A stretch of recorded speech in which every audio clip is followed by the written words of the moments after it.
কিন্তু মানুষ যখন অভ্যাসে নিয়ে আসে, কঠিন জিনিসও সহজ হয়ে যায়।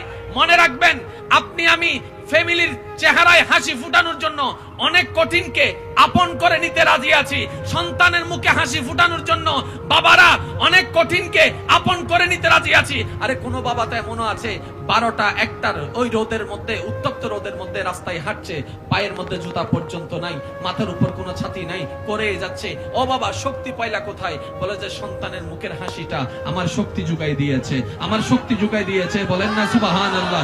ওই সন্তানের চেহারার হাসিটা দেখা আমার আশাটা, আমার শক্তি জুগাই দিয়েছে। কেউ বা মায়ের জন্য, কেউ বা বাবার জন্য, কেউ বা স্ত্রীর জন্য, কেউ বা স্বামীর জন্য। আপনি মা বোনদেরকে দেখুন, গরমকালে আপনি আমি যেখানে এসির ভিতরে ভালো করে এসি কভার দিতে পারে না, সেখানে আমাদের মা বোনেরা দিন রাত আমাদের জন্য চুলার সামনে দাঁড়িয়ে রান্না করে, গামাই গামাই যাচ্ছে। আর আপনারা জানেন পাকঘরে, রান্নাঘরের মধ্যে তেমন কোনো ফ্যানের ব্যবস্থা নাই, এক্সস্ট ফ্যানটা অনেক কিচেনের মধ্যে থাকে না। তারপরে মা বোনেরা করে কেন?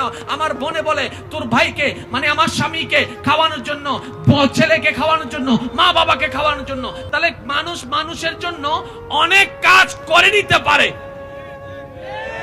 অনেক কঠিন কাজ